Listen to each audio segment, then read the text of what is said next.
Hello, everyone, and welcome to 3 Ways to Stand Out and Win the Grant with Margit Brazda-Poirier. This workshop is being recorded and slides will be shared afterwards, so keep your eyes peeled for a follow-up email later today if you want to review anything that we go over. In case this is your first time here, this free grant workshop is an Instrumental Partner webinar. These are collaborations between Instrumental and community partners to provide free educational workshops for grant professionals. Our goal is to tackle a problem that grant professionals often have to solve for while sharing different ways that Instrumental's platform can help grant writers win more grants. Instrumental is the institutional fundraising platform. If you want to bring grant prospecting, tracking, and management to one place, we can help you do that. You can set up your own personalized grant recommendations using the link on the screen here. That's instrumental.com/grants4good. Lastly, be sure to stick around for the entire presentation today. We have some prizes that we'll be giving away, and we'll share more details about that at the conclusion of today's workshop. We ask that if you have any questions along the way, that you use 3 hashtags in front of your question to have that question be recognized. And then I will confirm when I have logged your question for the Q&A section at the end. Now, with that housekeeping out of the way, I'm very excited to introduce Margit Brazda-Poirier. Margit was actually our second presenter when we started this series, and by popular demand, we've brought her back as well. She founded Grants for Good LLC in 2009 and has since helped thousands of nonprofits achieve their grant-seeking goals. She has over 25 years of nonprofit management and grants experience. She's a GPC and a GPA-approved trainer, having written and received over $30 million in federal, state, foundation, and corporate grants. Margit, feel free to take it away from here. Hi, thank you, Will. Thanks for that thank you for that introduction, Will. I really appreciate that. And just give me a thumbs up if you can hear me. I am fully unmuted, is that right? Will, can you hear me okay? Yep, you're great. Okay, all right, that's what I want to know. Great, welcome everybody. I have been reading to the chat. If you see me smiling here in the picture, I just love knowing that we're all here together, even though we are virtual. It's so exciting to see all the different organizations that you represent, all the different locations that you're joining us from today. And I have to applaud your bravery in writing the percentage of grants that you have received approximately so far, because not everybody wants to share that. It's okay if you don't. But I really like seeing this, and I've seen anywhere from 0% to 80%. I know that Heidi at the women's shelter has gotten 3 for 3. Yay, good Heidi, way to go, keep it up.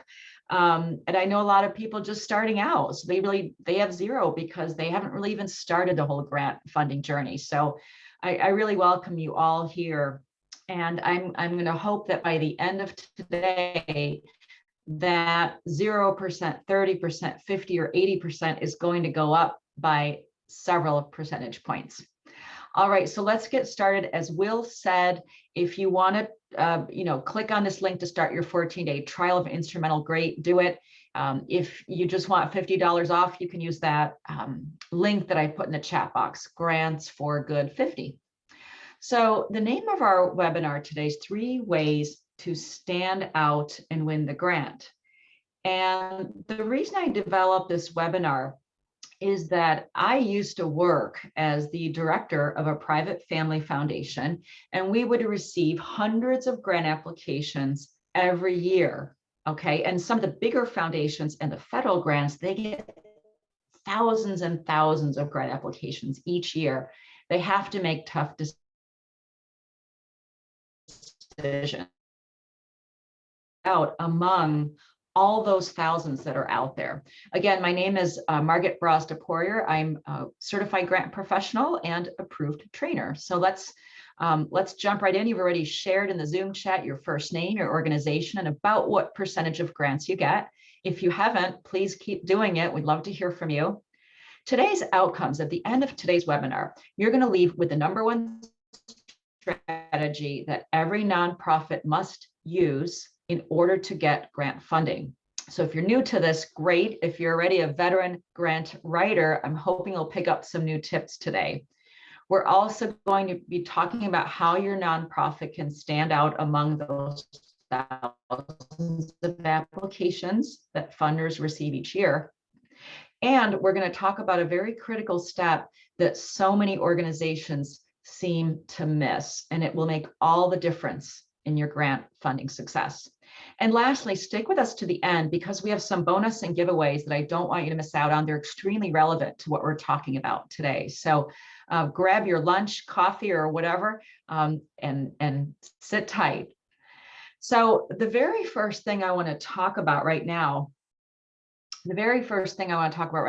is how competitive are grants really. And I'm going to take a quick pause. I saw something in the chat. Will, it looks like some people might be having trouble hearing me with audio. So I'm going to let you jump in and handle that. I want to make sure everybody is able to listen. Yeah, Margaret, I think the connection's actually on your end because I was experiencing that shortly with your connection as well. So I think it's stabilized in the last minute or so. Okay. But it was coming in and out in terms of the overall connection from your end there. All right, let's see if I can, give me one quick second to, we've got our, okay. We're going to keep going then. I know we're recording, so if there is any in and out of internet, my apologies.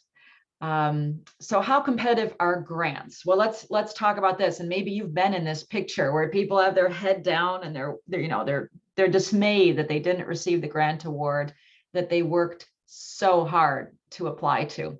And the answer to this question is it varies.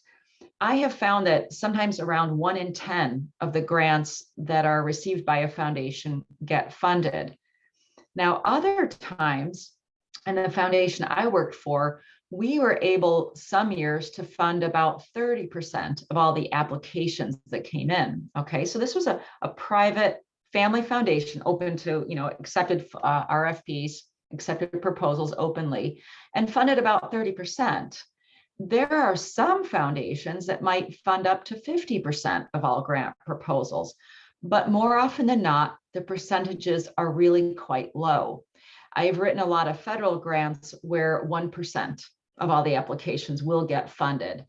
And to give you an example, if any of you write to the National Science Foundation, NSF, they are pretty clear that out of 100 points, you have to score 98 or above. So now we're talking at the top 1 or 2, maybe 3 percentile of grants actually get funded by NSF. So it's so important to know at least these 3 things I'm going to share with you. And there's much, much more to know, but I at least want to give you something to work with to increase your percentage of funding. And again, it really varies whether it's foundation, state, or federal grants. And some foundation grants fund a high percentage, and others, especially the really big federal grants, like the Gates Foundation, it's going to be a lower percentage that is funded. All right, types of funding sources. This is really a quick review, so I'm going to breeze through these, but we have government grants as a type of funding source. These include federal grants like education, National Department of Education, National Science Foundation, National Endowment for the Arts. There are state grants. I'm coming to you from New York State right now, but every state has grant opportunities you can apply to directly. And there are also regional and local government grants, such as through your city or county. We also have a bunch of other sources, including community foundations. And I didn't share the link in these slides, but if you Google Community Foundation Locator, you will find a map of the US, click on it, and you can narrow right down to your community foundation, because many of these community foundations have funding to disperse to you. Private foundations, this is a big one. Close to 100,000 private foundations in the US alone, and about, I think 4,000 or 5,000 in Canada give out grants to nonprofit organizations. These include the big ones that you've heard about, like the Gates Foundation, the Kellogg Foundation, but they also include a lot of smaller family foundations that might be in your region or just in your community. And finally, corporate foundations. These include the Ford Foundation, Dollar General. Don't forget these, because many of them, think about the banks, any of the banks in your region, they almost all have a charitable giving arm that you can then access. And the reason I say this is, here we are in partnership with Instrumental, and this is how I find these foundations. We'll talk a little bit more about that, but this is how to access where to find government and private foundations. So the other thing I like to do is when we talk about your so-called success rate, or what percentage of grants have been funded, the reason I ask this is because A, it's a tough question to ask, but B, it's one you're going to be asked, if you haven't already, by your supervisor, your CEO, and or your board of directors. They're going to want to know, how well are we doing with getting grants? So one way to share information with them is by generating a report. And if you are using Instrumental, and of course I do, I provide these reports to my clients. At Grants for Good, we work with multiple clients throughout the country. And my clients often say, Margaret, could you get us a report for how we've been doing in the last month, the last quarter, the last year with obtaining grants? So I will generate a report, and this is a screenshot right from Instrumental, where I can give people an update about whether or not, or I can tell them which grants have been researched, which ones we're planning to apply to, which ones we've submitted, which ones we've received, and how much money was received. So this is a great tool and a nice visual to share with your board or your staff about your grant seeking successes. So something to keep in mind there. Now, let's jump right into what is the number one thing every nonprofit must do to get grant funding. So the number one thing is a little formula I developed. And for those of you who know me, and I see some familiar faces here on this webinar, you know that I've been a math geek all my life, that I love to do budgets. In fact, I should teach a webinar on budgets. But this is a very simple equation, and it's one that's been effective. It has helped me over the last, almost 30 years that I've been in this business. And it's quite simple. It means that if you and your staff, your team, do really smart project planning, and you match your project with the specific interest of the funder, your chances of grant success go up tremendously. Now, you're going to say, well, no kidding, Margaret, this is common sense. But let me get a little bit deeper into each of these, because there are some nuances here that really do make a difference. All right, so keep this in mind. First of all, project planning. What does it really mean in the grant world? Okay, in the grant world, what it means is this. You need to identify a very specific problem or need that is happening right in your community and what you're doing about it. So I saw some really fascinating projects come up in the chat group, including Sue from Rochester, works with Autism Up. I love that organization, Sue. People that work, I know someone from Orlando is working with an LGBTQ community. Great. Melissa is working on Tasha's Furry Friends Sanctuary. We've got such a mix of people here, and each one of the organizations you represent exists solely because there is a problem or need in your community that you and only you are addressing in a very unique way. Now, you may say, no, there's other people addressing this problem. Great. But let's talk about what makes your approach unique. That's going to be so important in your grant planning and in your grant application. So in your project planning, you identify that need, you decide which of your programs need funding. Now, some of my clients might be smaller. For example, one is a veterans organization that specifically serves veterans coming back that have been disabled from injuries and they want to get back into outdoor sports. Okay, very specific focus. But I have other clients that might have 5 or 6 programs all running at once. They all need funding. And you have to start to whittle down, or prioritize rather, which ones do you want to write grant proposals first and for which funders. More about that in a moment as it relates to Instrumental. Also, maybe you're creating a new program, or you just need to fund something that you're already doing. there's this big misconception that I have to create a new program every time I want grant funding, and you don't. You can fund your existing staff, you can fund your overhead expenses, your rent, your insurance, you name it. You can do all of that with grant funding as long as you do your search very carefully and your funders will support those dollars. Also, you have to identify who is your target audience, and I'm sure you already know it because you are in this work every single day. You know that your target audience is maybe for a specific program, it might be youth ages 14 to 19 with autism, or it might be young adults that are just coming out as LGBTQ and need a support system, or it could be a target audience of the animals that you're serving throughout your shelter.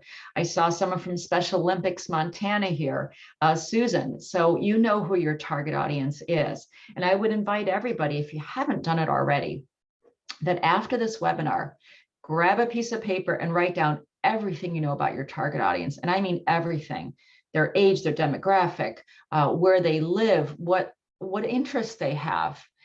And the reason this is important is when you start using Instrumental, and I do this for every single one of my clients and projects, is I want to narrow down my target audience as best as possible so that I can really focus my search, my funding search, on the funders that are interested in my target audience. Okay, so it's a really important tip to do. The other reason project planning is so important is, have you ever tried to tell somebody that doesn't know anything about nonprofits or grants what it is you do? Their eyes glaze over, right? You say, well, we write grants or we do fundraising for such and such organization. What they don't realize is it's so much more complex than filling out a form. You have to make a strong case for why you need funding, what you'll do, and what the ultimate impact is. So good project planning leads to really great grant proposals. Now, here's a tool you can use to help develop your grant proposal and do your planning at the same time. It's called the Logic Model. And logic models are something that I also teach very specifically, both through webinars and also in my All About Grant Writing online course, which you're going to hear more about at the end of this webinar. So if you want to know a lot about logic models, just jump into my blog. I have an article there about making friends with logic models because many people do not like them. And I will also teach about it. But again, a grant proposal is really an extremely well-planned project. When I was director of a foundation and I had to review hundreds and hundreds of grant proposals on a quarterly basis, some of the applications I read always had a great need. The need statement was phenomenal. What was difficult was figuring out what they were going to do, how, and what the outcomes were. So don't let this happen to you. If you use a logic model or anything similar, a logic chart, start with the outcomes. And I'm going to talk a little bit more about that, how to develop those today, okay? And then you have to hone in on what are your activities, your inputs, and an evaluation. How will you know that you have made a difference? What do you measure to show that your animal shelter is rehoming animals, saving animals' lives? What will you show that you've made a difference in young people with special needs getting involved in the Special Olympics? All right, so you can check out that link. Quick poll though, I'm curious, who has used a logic model for planning purposes? Who has used this type of tool? And it's simply either a yes or a no, or I'm not really sure how to do this.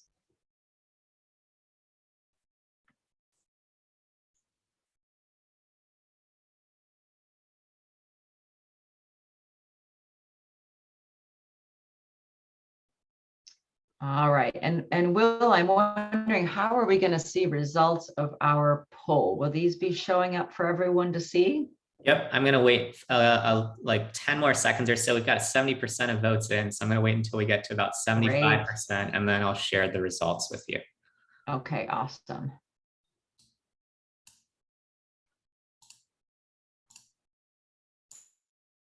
Okay, excellent. So this is interesting. We've got a real mix here. We've got about 38% that have used logic models solely for planning purposes, 40% that haven't, although I realize some of you may have done logic models simply because you had to for grant application, and about 22% that say, I'm not quite sure how to do this. So we're not going to have a chance to really dive into how to create logic models, but I did want to share that link with you to my blog post that'll help you get started. And let me just show you examples of what some of them are. They vary in terms of how they look, but they almost always have one thing in common. It's a logical progression, a visual progression that shows what kind of inputs you need. In other words, your staff, your office space, rooms, internet connection, what inputs you need to conduct very specific activities that lead to short and long-term outcomes. More on that in a moment. Here's another logic model. This one is from the Federal Department of Justice. And this one is similar, but with much nicer colors. And it talks about the problem in your community or the need that you are addressing. It asks you for activities, output measures, which are simply things like the number of people served, the number of workshops conducted, and outcome measures, which are those really big, important impacts that answer the question, how has your community changed? How have the people you work with been affected, or animals or environment, depending on what field of work you're in? So just to sum up our very first of the 3 things you need to do to stand out and win the grant is you really do need to have and spend the time on project planning up front, because only then can you really find the best funders that match your work. And even though this may seem intuitive, I often see it done in the entire reverse order. A nonprofit may see a foundation or a government opportunity that looks great, and they say, we've got to go after this. Now let's create a program, or now let's plan out our program better. Sometimes you can get away with that. It can work. I've seen it happen. But on the whole, if you want to be proactive, if you want to increase your percentage of getting grants, definitely go the route of smart project planning, then match with funder interest using instrumental or any other search tools to increase your rate. And remember one quick thing. Government grants are enormous right now. There is so much out there through the American Rescue Plan. If you don't know about the American Rescue Plan, I encourage you to go back to an instrumental partner webinar that was run just a couple of weeks ago by Julie Assel. It was fantastic. It will tell you all about the opportunities out there. But I want to tell you about foundations too, that they are required to give out a minimum of 5% of their annual assets. So quick sidebar here. The 5% rule is developed by the IRS that says foundations have to give out 5% of their average annual assets from the prior year. Now, what that means is that if you followed the stock market in 2020, it did phenomenally well. It far exceeded my expectations, given the fact that we're in the middle of a dreadful economic slowdown and pandemic. The stocks did well. 2021, the stocks are still doing well. What this means is that foundations that have invested their portfolio in stocks, which most do significantly, they are making a lot of money. And because they have to give out a lot of money. So if anyone ever says there's no money out there, it is simply untrue. There's a lot. And here's how to play detective and find out how much money foundations have to give out. Here's a quick screenshot from Instrumental. This is the Kong Toy Grant. And their total assets last year were over $2 million, $2,297,255. How to figure out how much they give out? Easy. Just multiply this by 0.05, which is 5%, and they have to give out a minimum of 114,000 and some change. Now you can go to the bigger foundations and you'll see that they have to give out millions and millions of dollars. So my thought, let's make their job easier and make sure that you're one of those organizations that receives that money. So that 5% rule, really, really important point. All right, I'm going to move on because we've got a lot to cover still. So number 2, how can you stand out from the thousands of grant applications? Let's talk about a number 2. Number 2, a lot of people miss this one. contact funders before you apply. Again, some of you might be saying, well, yeah, we do that, Margaret. We email them, we do our best. Sometimes they just don't respond. I understand. I totally understand. I'd like to just take a quick poll before we go on. I'm curious how you contact funders, and there may be multiple ways that you do it, but please check this poll, as many that apply. How do you currently get in touch with funders? Again, whether it's before or after you apply, how do you do it? It could be a letter of introduction. A lot of times these are online. Sometimes LOIs, as they're known, are required before you can even submit a full application. Or maybe you use a phone call, the old-fashioned phone calls. Maybe you email funders. Maybe you are introduced to somebody on a foundation board through a colleague or a board member. And more often than not, I'm starting to see people use social media more to be in touch with funders. So I'm curious to see what our results will be once everyone has had a chance. All right, what I'm seeing here is that the two most common ways, they're almost tied, to contact funders are the letter of inquiry and an email. So 72% use a letter of inquiry, 80% are using email, only 42% are using phone calls. Also a little bit surprising, only 42%. About 38% are meeting their funders through an introduction from a colleague or board member, and about 8% using social media. So that is still, something that's emerging. So there's definitely some opportunities there that aren't being utilized yet. So let me jump into this a little bit more and share some information with you. One of the steps really overlooked is contacting funders. And people often say, yeah, but why would I contact them and how? So first of all, the why. Again, go to my grantsforgood.com website. I have a blog there written about the 3 C's. You'll see in a moment what that's about. But it talks more specifically about how to contact funders and what to talk with about them. Now, first and foremost, you can contact a funder before they even have an RFP out, before you're even applying to them, just to do a quick hello introduction, tell them how you're doing, tell them what you're doing and why you're doing it. And it's so important because keep in mind, folks are getting hundreds or thousands of grant applications a year. And in order to stand out, even if you never reach a funder by phone, pick up the phone, call, and leave a voicemail whenever it's possible. It can be a 1-minute voicemail to introduce yourself, to say that your mission aligns with that of the funder, and you're really excited to send a grant application in about XYZ project. Okay, then they've at least got your voice. They've at least heard you and your passion for what you're doing, whether they call you back or not. It is just worth doing it. Now, if they do call back, just be prepared to, again, talk about how you're doing, what you're doing, and why it matters so much, especially now during a pandemic that seems to be going on for a very long time, especially now when, racial injustice is at the forefront. Maybe you're addressing some aspect of that. One way to find the contact information for funders, and it's not always easy, because I realize that sometimes you're applying to an online foundation and there simply is no person to contact. There's no phone number, there's no email, there's just an online form.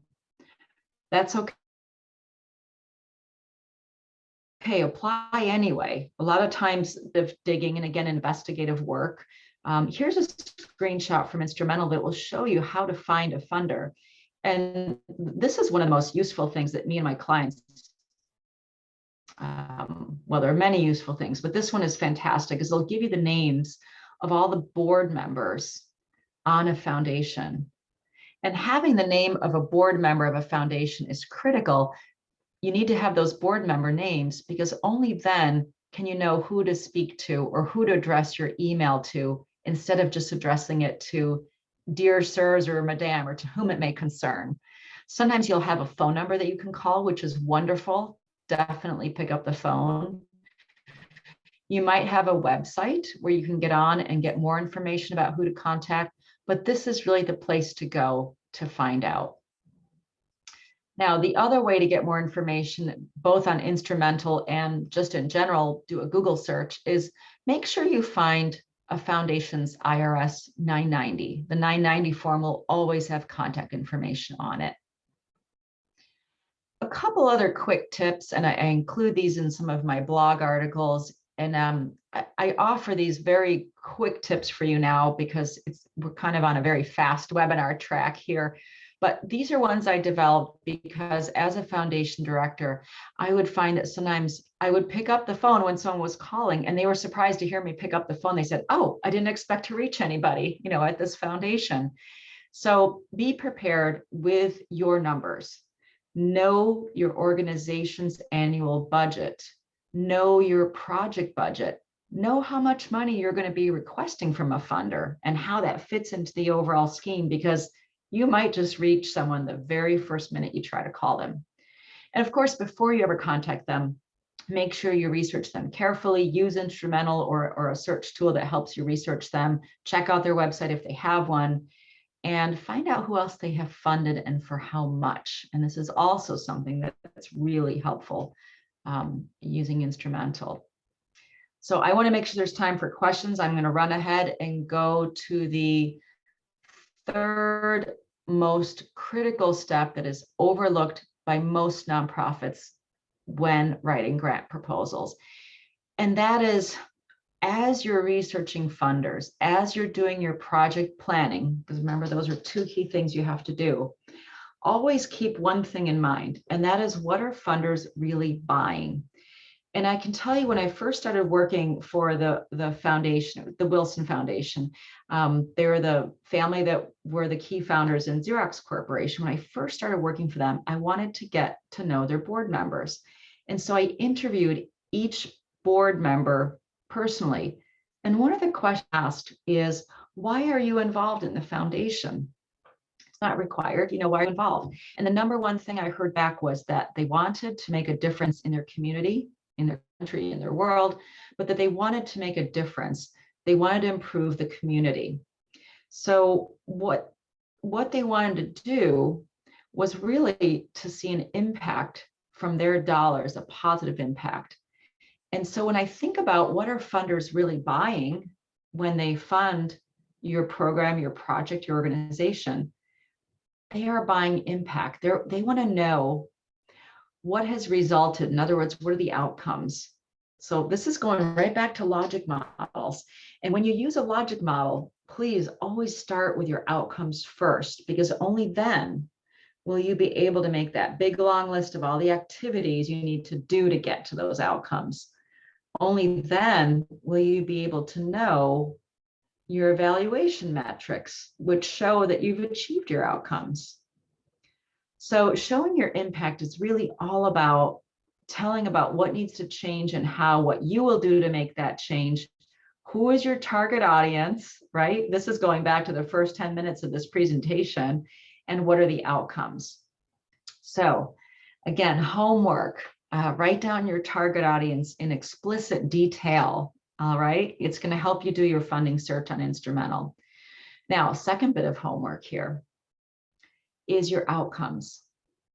I want to give you some examples of outcomes, and then I'm going to give you a quick exercise to work with, not so much during this webinar, but for after, because you are going to be receiving the slides. You are going to be receiving slides and the recording from this.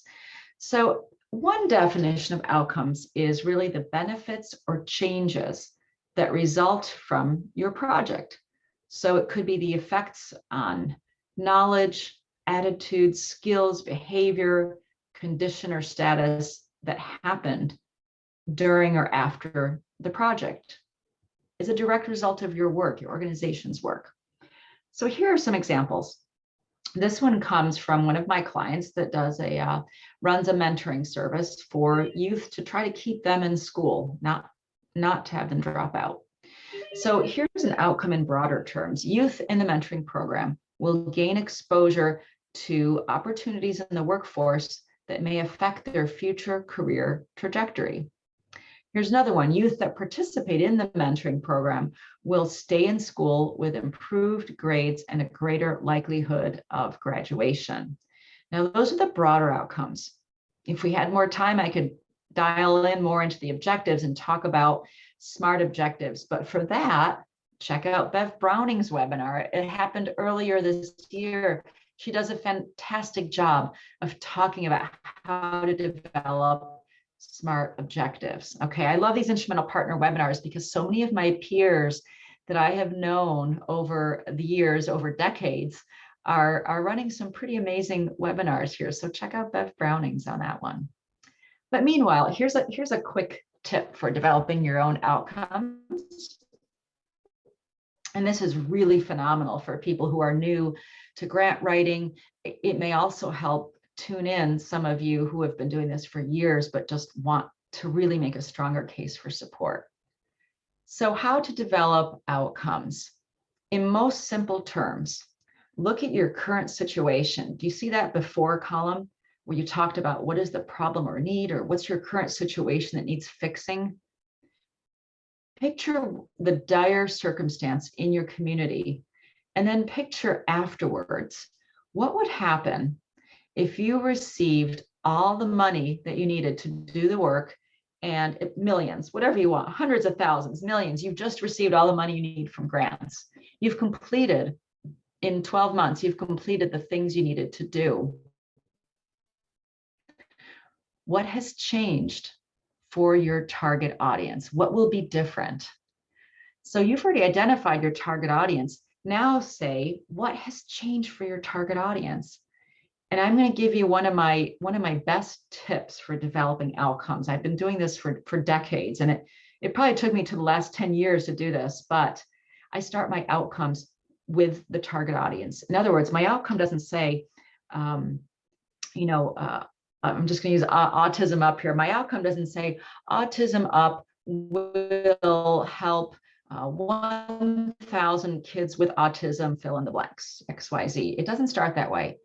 My outcomes would always start with youth ages 12 to 18 on the autism spectrum will, and then have what changes for them, fill in that blank.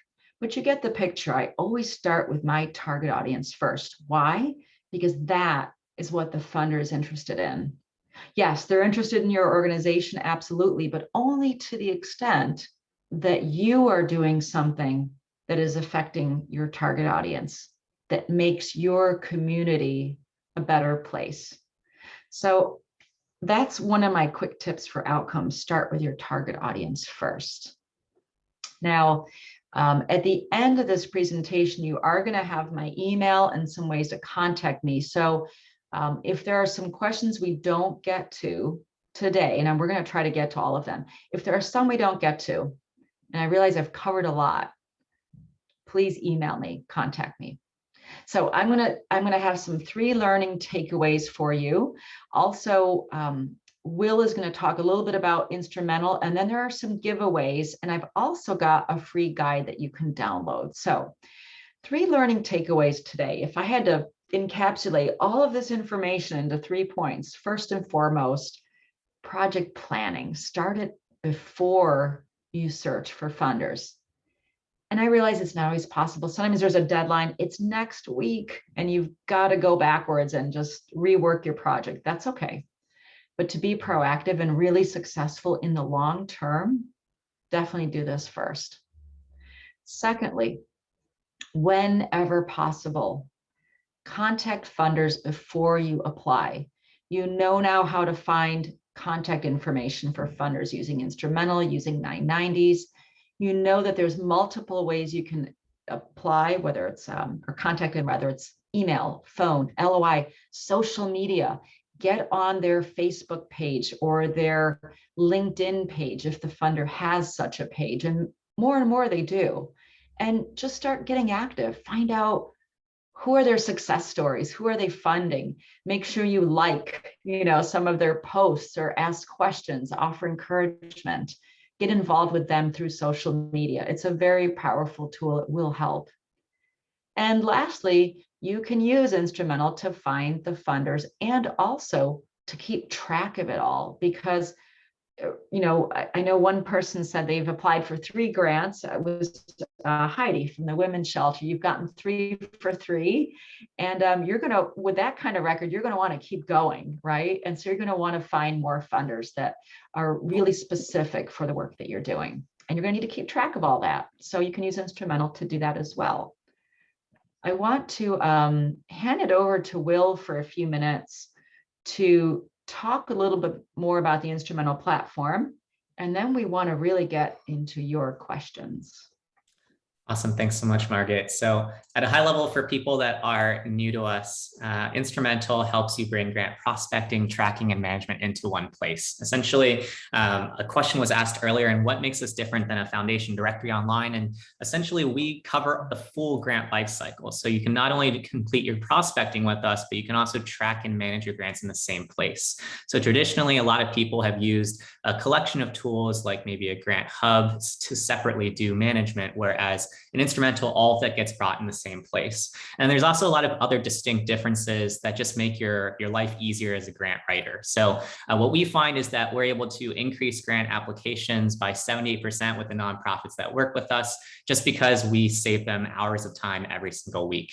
And so what you'll do when you click into that link in the chat, instrumental.com/grants4good, you'll be able to create a 14-day free account in which you can set up a project that's very similar to what I've done here for this homeless shelter nonprofit, in which we're able to set up a search that is only looking for active grant opportunities related to my fields of work.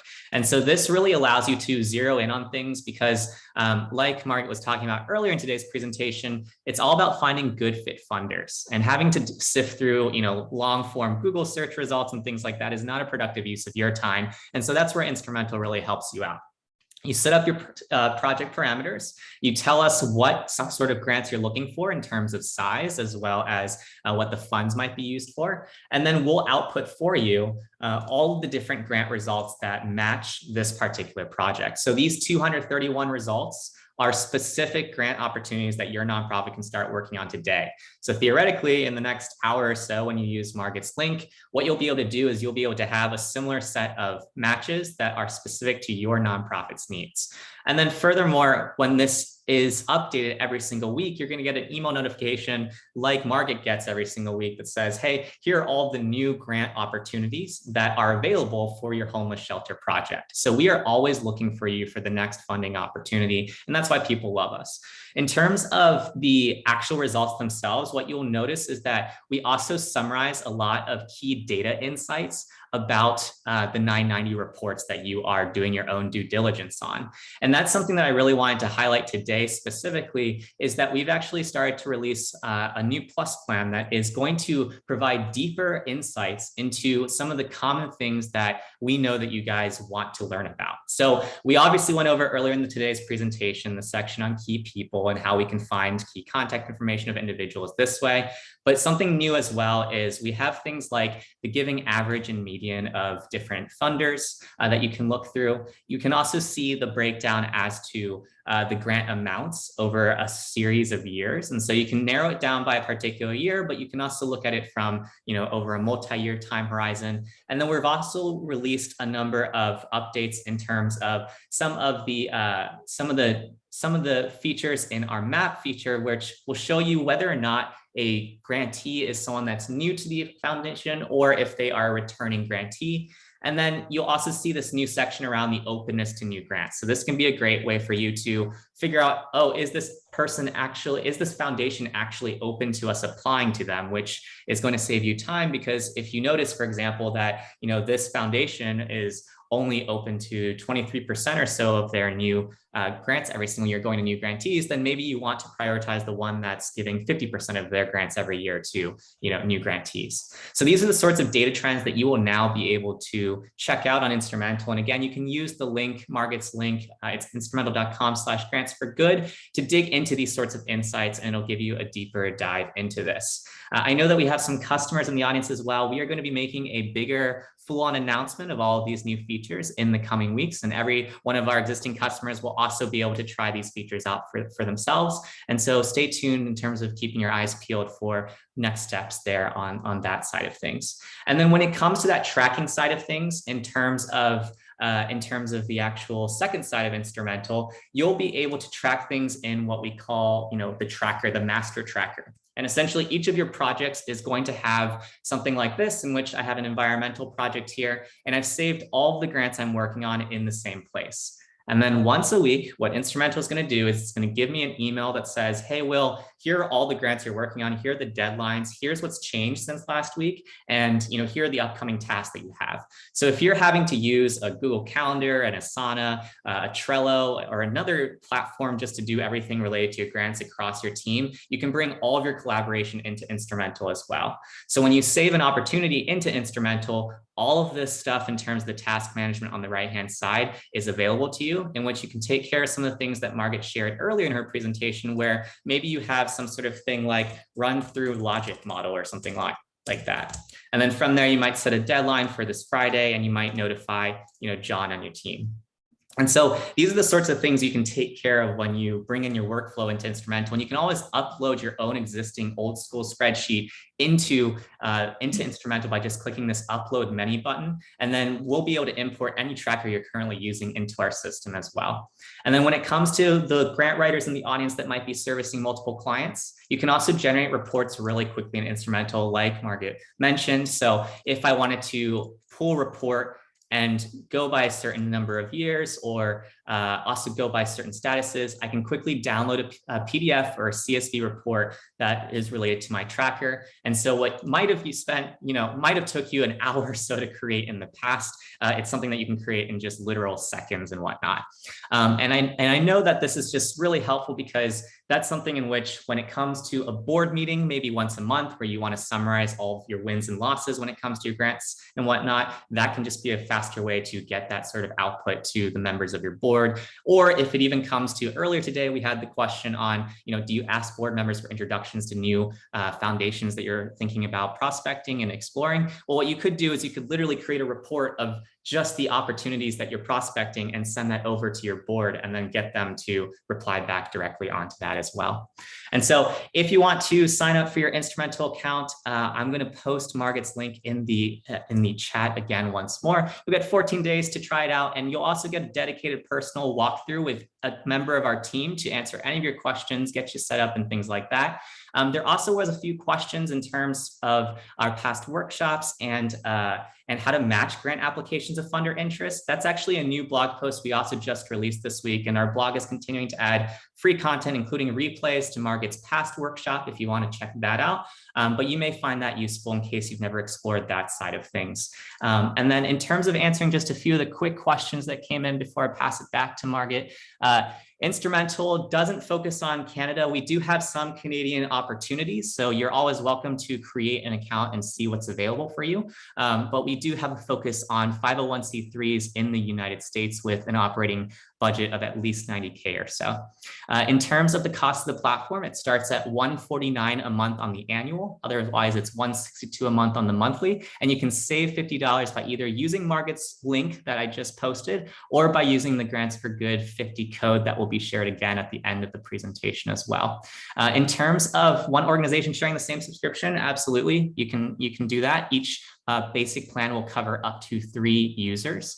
And then in terms of how we source our grants, we literally do all this work manually. We have a content team that pretty much digs through what you guys used to dig through. And then we set up trackers on each of these foundation websites for changes on the page, which allows to update you when there are changes to deadlines and things like that. And then in terms of the actual matching itself, yes, it is through a matching algorithm in which we are the only tool that will provide you with smart matches of active grant opportunities, and only that. In terms of the current information that Instrumental has, we pulled the 990 report that is the latest on file with the IRS. And so that will largely depend on the individual foundation and whatnot. And so that should answer all of the key questions. I'm going to pass it back to you, Margaret. All right, sounds good. Thank you, Will. Let's get back to our slides here. All All right, next steps. So I'm hoping you can see the next step slide here.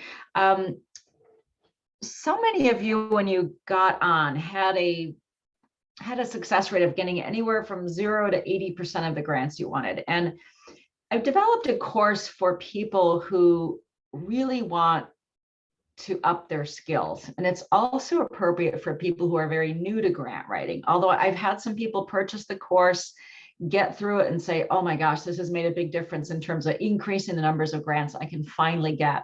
If you're new to grant writing, this course is called All About Grant Writing. It is self-paced online, and I developed it just last year, and I'm updating it always. So once you register for this course, you can start it tomorrow, you can start it next month or next year. It doesn't expire, but you will always get my updates. So join the course if you want to raise at least 100,000 or more, because so far my clients have come back with raising about $200,000 or more as a direct result of taking the course. So this is very much a baseline of where you can get started.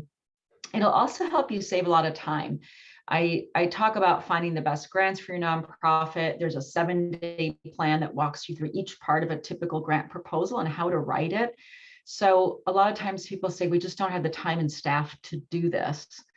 And so rather than sitting through an online course at a university or some of the courses that just simply teach you things, this course actually is like me sitting down next to you, writing with you. So the course is literally a step-by-step system that when you follow it, your grant proposal is done at the end. And that's how I designed it, is people are just too busy to consistently learn things without applying them immediately. So yeah, just because you're here on today's webinar with Instrumental, I do have a coupon code. It's GRANTS, GRANTS 100. It expires on Monday, September 13th. So please do sign up for the course before September 13th. And when you do, I will be scheduling a live Q&A with me so that you will be having continuous live support.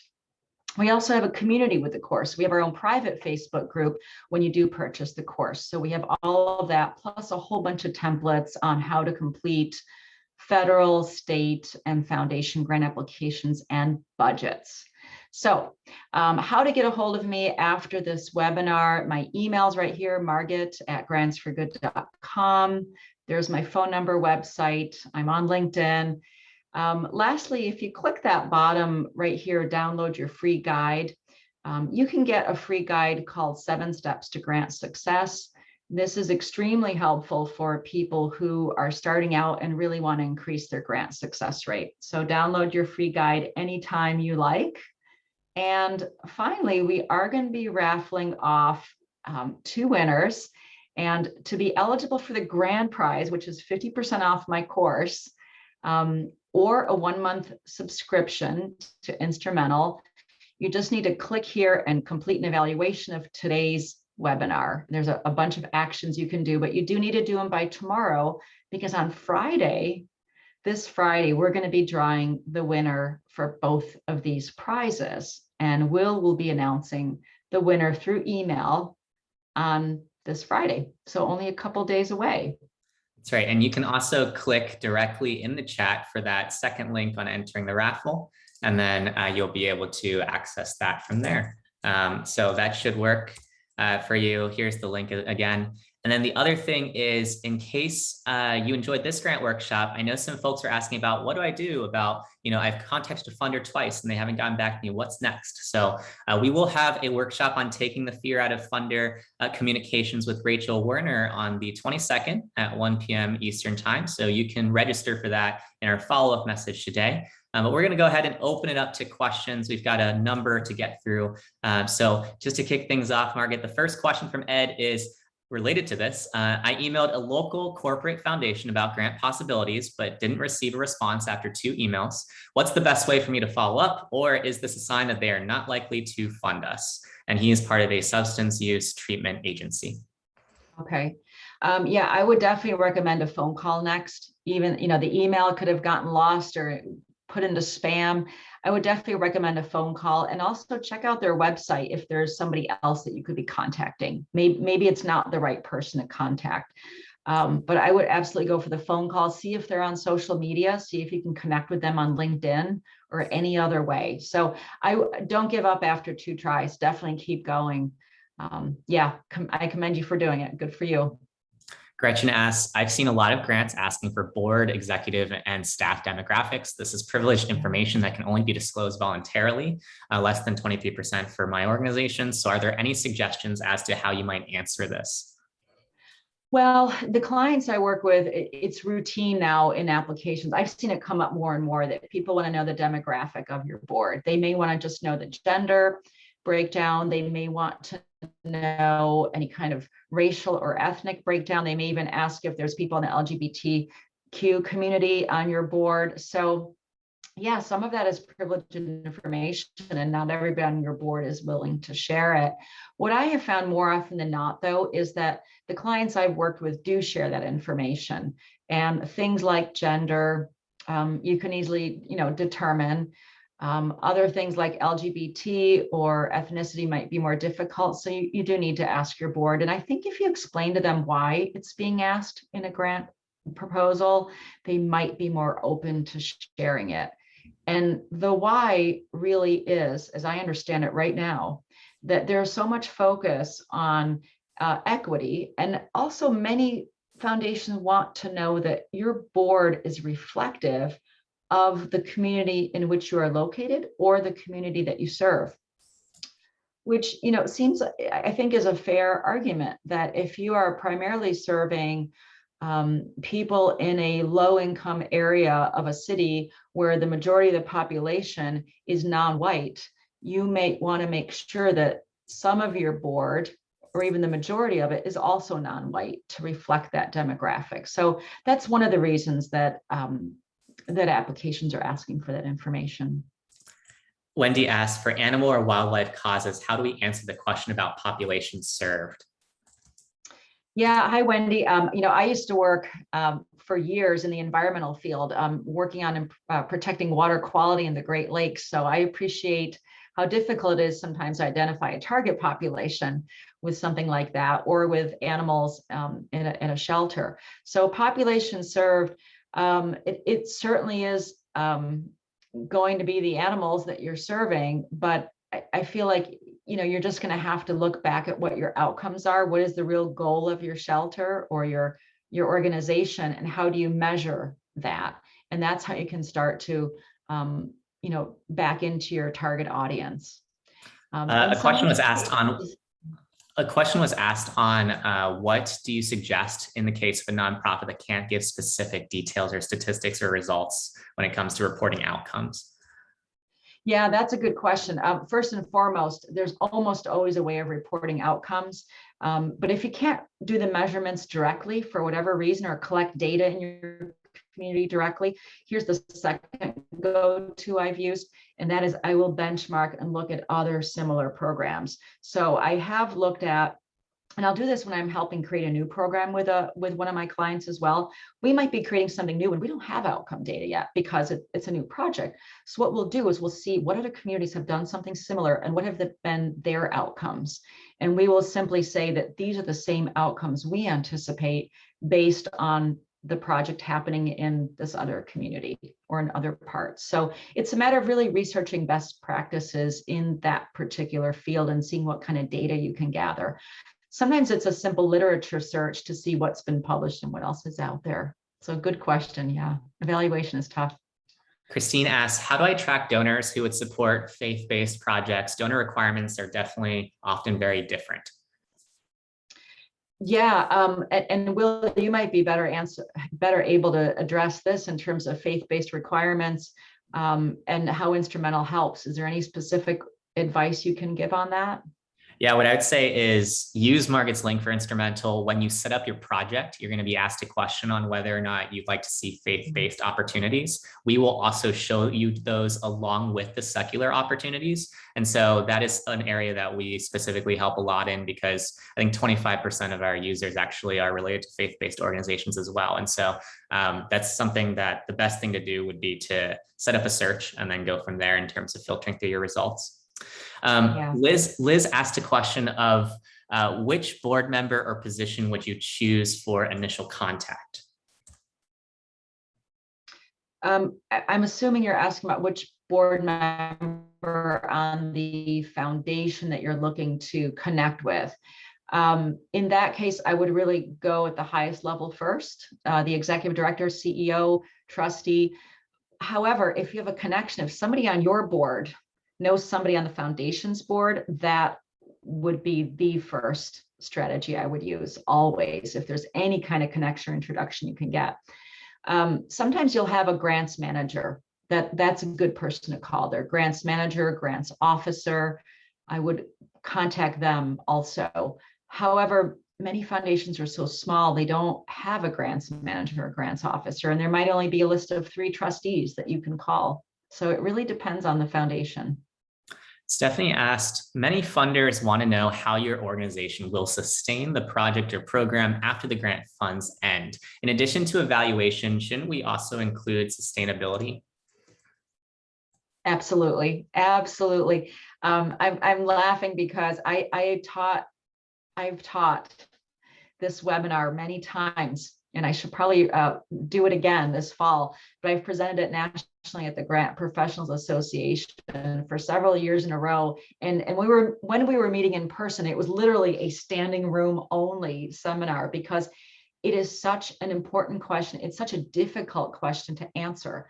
And so many grant proposals ask you, how will you sustain the project when the funding ends?